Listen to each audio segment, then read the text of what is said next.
Մարիա հեռուստասերիալում Օֆան խոսում է իր քրոջ Լիանի հետ եւ անկեղծանում, որ ամենից շատ անհանգստանում է Մարիայի համար։ Նա չի ուզում, որ իր մահից հետո Մարիան մենակ մնա, բայց գիտակցում է, որ ինքը էլ ոչինչ չի կարող անել։ Օֆան ցավով ընդունում է, որ փաստորեն կրկին լքում է իր երեխային, ինչպես տարիներ առաջ էր լքել, բայց այս անգամ ընդմիշտ։ Նրա հուզմունքը հասնում է գագաթնակետին, նա սկսում է ավելի վատ զգալ եւ քիչ անց ուշագնաց է լինում ընկնելով գետնին։ Սակայն դեռևս պարզ չէ սա Օֆայի մահվան պահն է, թե նա կրկին հիշողության կորուստ է ունենալու։ Այդ ընթացքում Ռաֆը իմանալով, որ Դավիթը հայտնվել է բանտում, անմիջապես գործում է։ Նա հանդիպում է արտակին եւ առաջարկում փոխշահավետ գործարք, նշելով, որ այս պահին իրենց ցանկությունները համընկնում են։ Երկուսն էլ ցանկանում են, որ Դավիթն ընդմիշտ մնա բանտում։ Ռաֆը արդեն մտածել է, թե ինչ քայլեր պետք է ձեռնարկի, որպեսզի Դավիթը երբեք չկարողանա դուրս գալ, իսկ ինքը առանց մրցակցի ամուսնանա Մարիայի հետ։ Արտակը միանգամից չի համաձայնում այս առաջարկին, բայց Ռաֆը նրան ժամանակ է տալիս մտածելու համար։ Եթե Արտակը համաձայնի, ապա Դավիթը կարող է հայտնվել լուրջ վտանգի մեջ, քանի որ Ռաֆը պատրաստ է գնալ ցանկացած ծայրահեղ քայլի իր նպատակին հասնելու համար։ Մինչ այդ Մարիան այցելում է Դավիթին բանտում եւ անմիջապես անցնում բուն հարցին։ Նա ասում է, որ արդեն գիտի, որ այն օրը, երբ Սոֆիայի ամուսինն ու սիրեկանը կռվում էին, Դավիթը պատահական չի հայտնվել այնտեղ, այլ հետևել է իրեն։ Սա նշանակում է, որ Դավիթն իսկապես անհանգստացել է իր համար, բայց չի խոստովանում։ Դավիթը լուռ է, իսկ Մարիան տալիս է ճակատագրական հարց։ Եթե դու անտարբեր չես իմ հանդեպ, ապա ինչու զանգեցիր Ռաֆին ու ասացիր, որ լավ նայի իր նշանածին, որպեսզի դու ստիպված չլինես լուծել իմ հարցերը։ Այս հարցը կարող է ստիպել Դավիթին վերջապես բացահայտ խոստովանել իր իրական զգացմունքների մասին, կամ էլ ավելի փակվել ու հրաժարվել ընդունել իրականությունը։ Մարիայի համար այս մյուս կողմից Նոնան կրկին փորձում է կապ հաստատել Աբուլի հետ, զանգելով Լիլիթին եւ խնդրելով կազմակերպել հանդիպում, սակայն Աբուլը այս անգամ ավելի կտրուկ է արձագանքում։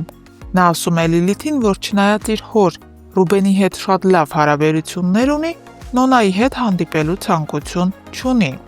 Աբուլի այս դիրքորոշումը կարող է ավելի խորացնել ընտանեկան տարաձայնությունները, քանի որ եթե նա որոշի ամբողջությամբ խզել կապը Նոնայի հետ, ապա դա կարող է ազդեցություն ունենալ նաև Ռուբենի ու Նոնայի հարաբերությունների վրա։ Հարգելի հետևորդներ, ինչ եք կարծում, Ռաֆն իսկապես կկարողանա Դավիթին բանտում պահել, թե Մարիան կկարողանա ինչ-որ կերպ կանխել դա։ Գրեք ձեր կարծիքները մեկնաբանություններում եւ բաժանորդագրվեք մեր ալիքին, որպեսզի առաջինը տեղեկանաք նոր զարգացումներին։ Կարայինք չէ՞ մենք հիմա օրինակ տանը լինեինք։ Ես կլինեի անկապ։ Ես սուրճ կխմեի տանը, սուրճ։ Մենք էլ նկարաման ենք խոսքում։ Ռեյսեր։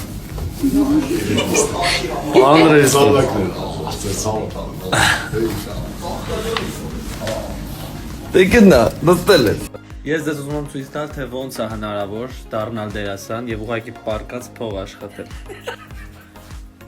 Խնդրեմ։ Սովինան, ինչի՞ չես աշխատում։ Ալլա, աշխատի։ Որովհետեւ չգիտեմ։ Այսօր եմ նկարահանման։ Այսօր նեժնի նկարահանումը էլի։ Անիմս գովազդն եմ անում։ Չէ՞ սուր։ Նեժնին նստես սպասում եմ, երբ դու իրան գովազդ կանես։ Ես Վարդանի կյանքից եմ ուզում։ Կրավաթս քանդելա մեջը պարկելա։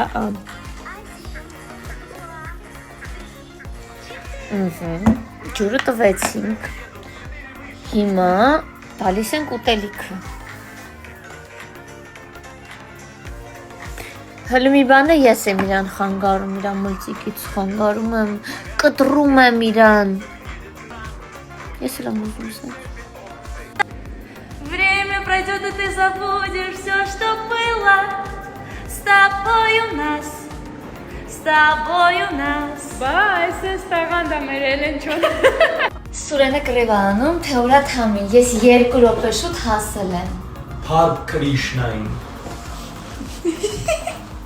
Կրիշնային։ Ես պատրաստ եմ։ Մենք ֆիլտրով ենք ստորյանում, որ մեր տանջված դեմքերը չտենակ։ Երեխեք դուք գիտեք մենք ինչ բարդ տեսարան ենք խաղացել այսօր, երկուսով, այն որ ուժ չունենք։ Հա, սպառվել ենք, բայց ասա որ ժամը 6:10 ես դեռ ուր եմ։ TV-ում եմ։ Դեռ նկարահանմանը մեզ բայրության պետք է ասել նոր կրկնեմ առավոտին 9:30-ից էստեղ եմ, 3:00-ից и վաղ էստեղ եմ։ Я в плену, помогите։ Այսենց վաղեմի ընկերներով Գևորգի մուսոնական տարիների ընկերն է, իսկ Ռոմելը իմ լավ ընկերն է։ Եկեք պրիմերային։ Այո,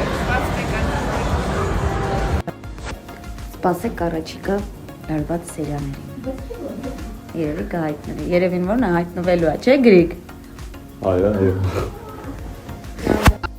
Ես այսօր այնքան բան եմ հասցրել անեմ, ուղղակի չեք կարա պատկերացնեք, իսկ պատկերացնելու համար մենակ մի բան կասեմ։ Ժամը 6-ն է լինում, ես մինչև հիմա սուրճ չեմ հասցրել խմեմ, ինձ թվում է այդքանով ասվածը թե այս առավոտից ինչ վազվզոցի մեջ եմ։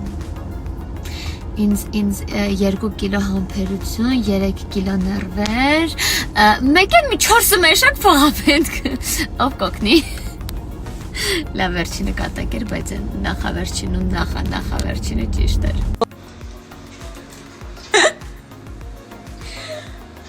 Աղջիկս կոֆե է պատրաստում։ Տոկը չտա։ Չէ, պլաստմասը։ Նկարում չէ, մենք կնենց աշխատանք ունենայինք, որ մեր գործը սկսվեր ժամը 3-ից, 3-ին ու 6-ին ավարտվի։ ինչ վատ կլիներ։ Շատ փող չենք ուզում, რა, 3 ժամը։ Շատ չէ, մի քիչ չկանը։ Նորմալ։ Մարիա ջան, էս արդարա, որ սենց ցուրտ է հոկտեմբերին։ Իսկ արդարա, որ ես այսենց պիտի նկարվեմ առանց այս Մի պիջակի։ բացի շորերը։ Այդ ինչ ձև է։ Ժողովուրդ, ես իմ աբուլին եմ տեսել։ Արի։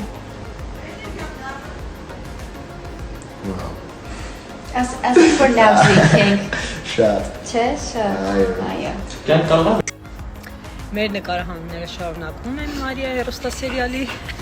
Ես ու Թամարիկը սենց բարի ադրացիական հարաբերություններով, Ես կասեի սիրով։ սիրով, էկրանից այն կողմ սիրով սիրելի հեռուստատիտողներ, այդպես մի դատեք մեզ։ Հա, ինք շատ լավ մամա է։ Ես են դատում Թամարա ջան, շատ։ Շոտ։ Նկարահանման ենք, այս տղեն լացացնում է ինձ։ Սիրում ես։